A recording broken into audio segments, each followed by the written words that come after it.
Amen bantwana bonyazi lwezulu, ngiyalibingelela egameni lonyazi uNkulunkulu kanye nabathanda unyazi emhlabeni jikelele. Ngiyacela ukuthi njengoba sifundisana umgidi la ku-YouTube, noma ubani owazi umgidi ngiyacela naye alekelele kwezinye ihlabelelo silekelelane kuzona.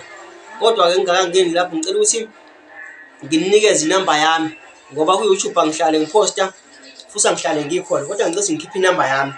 Ngicela ukuninika-ke 074 85 36 220. Bese ngikhipha enye futhi yesibili ewu-083 617 6657. Le namba zombili-ke ziyafoneleka anytime. Mesibuyela la emgidini. La emgidini zikhona ezinye ihlabelelo engibhaleliwe zona eziceliwe ukuthi ngizikhombise ukuthi isinelwa kanjani. Ezinye-ke angakasiqondi kahle ukuthi isinelwa kanjani.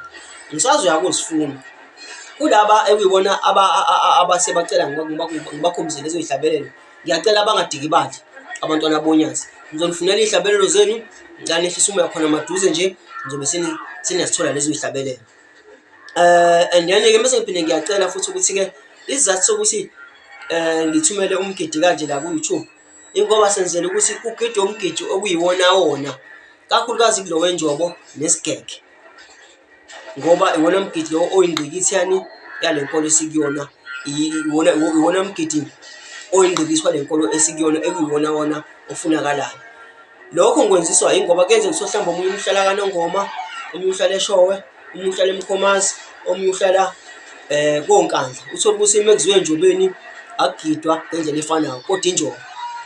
Lokho-ke okuyiphutha. Kanti fanele ukuthi mekusohlatshwe isihlabelo sisi lapho umalashona sonke sigide into efanayo. Ngisho ungasuka la eGoli mekuthiwa lapho umalashona nifike nigide into efanayo.